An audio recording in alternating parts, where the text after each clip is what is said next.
Bonjour à tous, ravi de vous retrouver pour un nouveau live en votre compagnie. Nous sommes le 19 décembre. C'est donc notre 19e live sur 24. On est donc mercredi. Il ne nous restera plus que jeudi, vendredi, samedi, dimanche et lundi.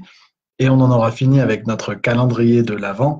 On en aura fini à regret, hein, j'imagine, pour vous comme pour moi. Parce que ça aura été une formidable aventure que de passer ces 24 journées avec vous pour vous délivrer un maximum de valeur lors de ces lives, qu'il soit question de prospection, de mandat exclusif ou de quoi que ce soit d'autre. Eh ben, j'aurais eu grand plaisir en tout cas pendant ces plus de 3 semaines à passer du temps avec vous chaque soir, même si c'est un défi qui n'est pas simple à tenir. Et j'en profite du coup par la même occasion pour vous remercier pour tous ceux qui me soutiennent dans ce défi. C'est donc notre 19e live ce soir. Il n'en restera donc plus que 5 si je ne dis pas de bêtises avant d'en avoir terminé. Je vous rappelle qu'on a discuté beaucoup mandat exclusif lors des premiers jours et qu'on a doucement glissé vers des thématiques plus, qui ont attrait plus à la prospection depuis quelques jours. Je vous rappelle également que je suis à votre écoute.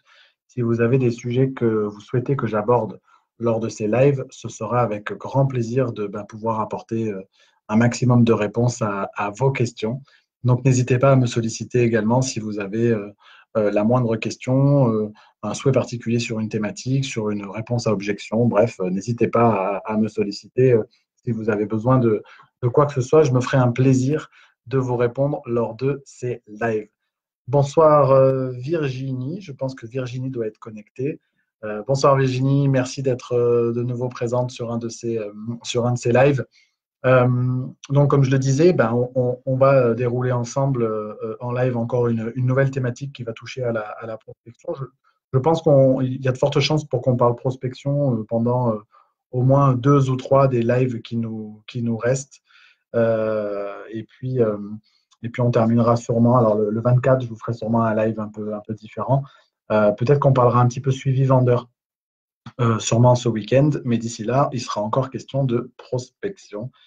Merci Virginie d'être présente en live ce soir. Effectivement, beaucoup de personnes regardent cette opération calendrier de l'Avent en replay, puisqu'il y a à peu près entre 150 et 300 personnes qui regardent chacun des lives. Donc voilà, merci encore une fois beaucoup pour votre soutien et votre présence active lors de ces lives. Alors, le sujet dont je voulais vous parler aujourd'hui, c'est une simple, en fait, mise en application ou en tout cas ouverture d'esprit sur ce que j'ai abordé hier, lors du live d'hier, mais cette fois dans une mise en pratique sur la pige téléphonique. Alors, je vais du coup faire juste une rapide redite pour ceux qui n'ont pas vu le live d'hier.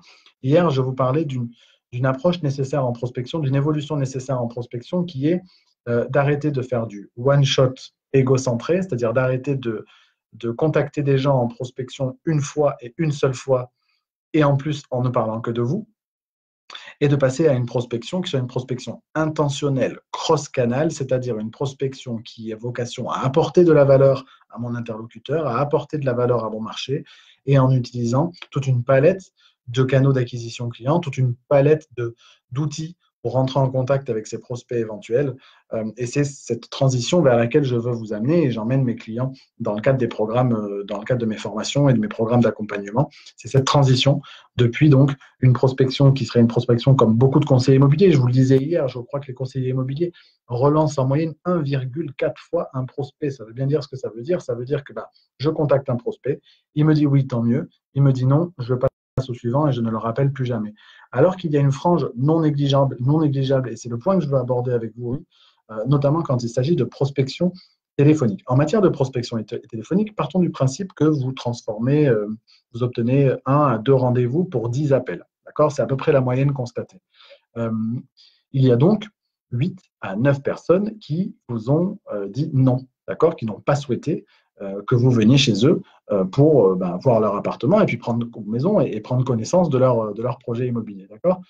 Alors, parmi ces 8 ou 9 personnes qui vous disent non, il y a effectivement une part de ces personnes-là qui ont fait qui ont fait sacerdoce, qui ont fait le choix sacré de ne pas avoir affaire à un conseiller immobilier. Et ces gens-là, quoi que vous fassiez, il y a peu de chances que vous arriviez à les convaincre avant un bon bout de temps, qu'ils soient suffisamment matures éventuellement dans leur projet. Mais il y a également une frange non négligeable des gens qui vous ont dit non uniquement parce que vous les avez contactés à un moment qui n'était pas un moment opportun pour eux, et par une modalité de communication qui n'était pas idéale pour eux à ce moment-là, notamment le téléphone. Ça nous est tous arrivé d'avoir besoin de regarder du côté d'un autre opérateur téléphonique ou de regarder si un autre fournisseur d'énergie ne pouvait pas nous apporter une électricité moins chère, par exemple. Et quand ces gens-là nous contactent, eh ben, très souvent, on les envoie balader et on leur dit non. Non pas parce qu'on n'a pas un besoin et qu'on n'a pas identifié qu'on pourrait avoir besoin d'avoir un échange avec notre interlocuteur, mais uniquement parce que quand on nous contacte, eh ben, on n'a pas 10 minutes à consacrer, on est en voiture, on est en famille, on est occupé. Bref, ce n'est pas le moment d'avoir une conversation téléphonique. Une conversation téléphonique qui est subie parce que vous voyez un numéro qui s'affiche sur votre portable, ben vous prenez, vous répondez parce qu'après tout, ça pourrait être une urgence. Et puis, du coup, on vous impose une communication que vous n'avez pas souhaité avoir. Et donc, il y a toute une frange des gens qu'on contacte sur la piste téléphonique qui nous disent non uniquement parce que ce n'est pas le bon moment, ce n'est pas le bon moyen de communication et ils n'ont pas le temps qu'ils devraient accorder à une conversation avec vous. Alors, certains l'expriment gentiment, d'autres beaucoup moins, mais c'est ça qui s'exprime lorsqu'ils vous disent non. Et du coup, ben, qu'est-ce qu'on fait de ces gens-là? Parce que ce sont des gens qui ont effectivement des besoins et qui pourraient avoir besoin de vos services. Et donc, ces gens-là, on va sortir de cette communication one-shot égocentrée et on va mettre en place un système le plus automatisé possible de relance de ces vendeurs-là, toujours en étant dans une logique de qu'est-ce que je peux apporter à mon interlocuteur comme astuce, comme conseil, comme statistique, etc., qui peut le faire avancer en maturité dans le cadre de son projet de vente, puisque en fait, en réalité, ce qu'on cherche, c'est uniquement à rentrer en contact avec lui au moment où il sera suffisamment mature pour faire appel à un professionnel de l'immobilier et être présent à ce moment-là. Si je le contacte une seule fois, si je tombe au mauvais moment, ce n'est pas en adéquation avec son degré de maturité, il me dit non. Par contre, si je rentre en contact avec lui au moment où il est le plus mature, j'ai toutes les chances, effectivement, d'arriver à mes fins. Et donc, par exemple, vous allez avoir un contact sur la piste téléphonique qui va se solder par une réponse négative. Rien ne vous empêche de relancer cette personne, mais cette fois avec une modalité de communication un peu différente, par exemple du SMS.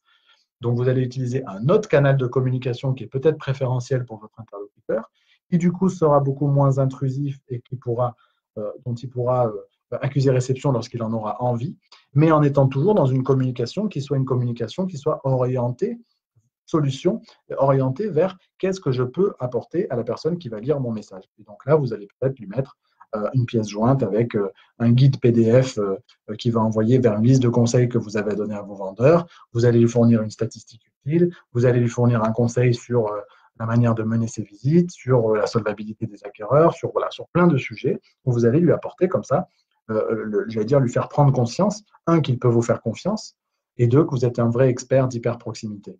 Donc, mais non pas en le disant et en le clamant haut et fort, mais en lui démontrant que vous avez des choses à lui apporter.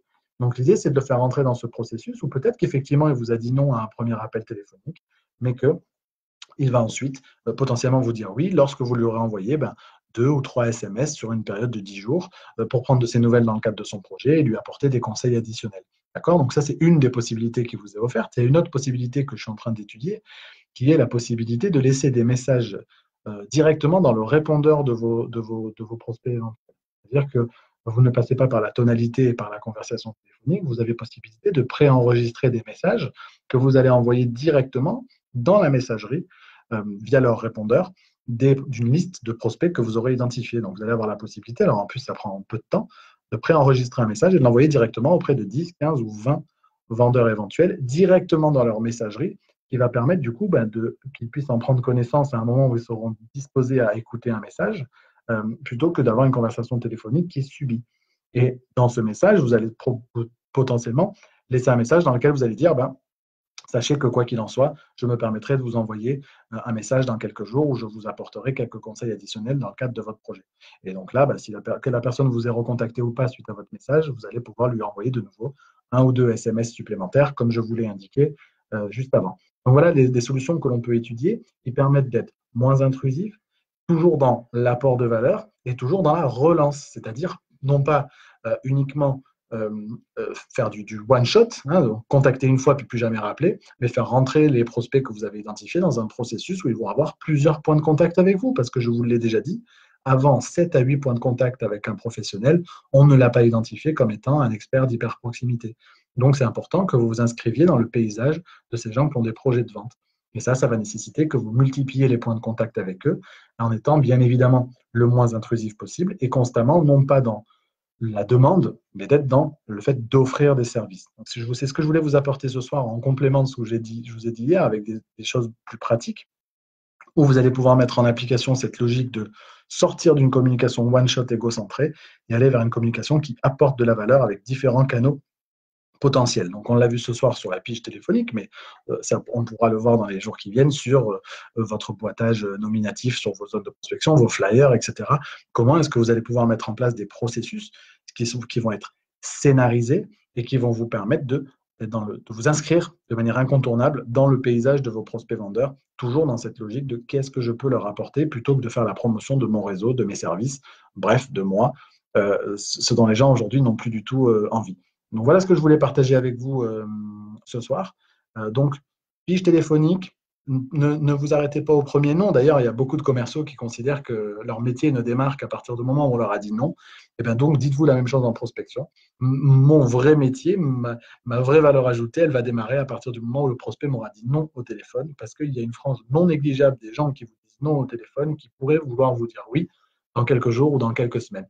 Donc, qu'est-ce qu'on fait de ces gens-là? Eh bien, on les fait rentrer dans un processus où on va effectivement revenir vers eux avec des moyens de communication qui sont peut-être moins intrusifs et toujours dans cette logique d'apport de valeur. Voilà ce que je voulais vous partager ce soir. Merci Virginie d'avoir été présente en replay. Merci Michael. Je pense que Fabrice a dû être connecté à un moment donné, Nathalie aussi. Merci encore une fois d'avoir été présent lors de ce 19e live. Il n'en reste plus beaucoup. Je me tiens bien évidemment encore une fois à votre disposition si vous avez des sujets que vous voulez proposer. N'hésitez pas à partager cette vidéo aux gens à qui ça pourrait être utile ou à les taguer dans les commentaires. Salut Fabrice, fait plaisir d'avoir de tes nouvelles. Salut Mickaël. Mickaël, j'étais en train de prendre congé de tout le monde. Hein. C'est loupé pour cette fois. Il faudra la regarder en replay.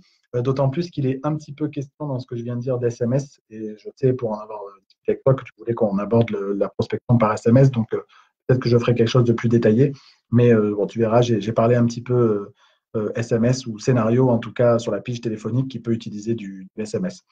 Merci encore une fois à tous d'avoir été présents. Je me tiens aussi à votre disposition si vous voulez avoir plus d'informations sur mes programmes d'accompagnement. N'hésitez pas à revenir vers moi. Merci encore une fois de me soutenir dans ce projet. Il me reste donc 5 lives, si je ne dis pas de bêtises, avant la fin de ce calendrier de l'Avent. Moi, je vous dis à très bientôt. Je vous souhaite une excellente soirée et je vous retrouve demain soir. Ciao, ciao.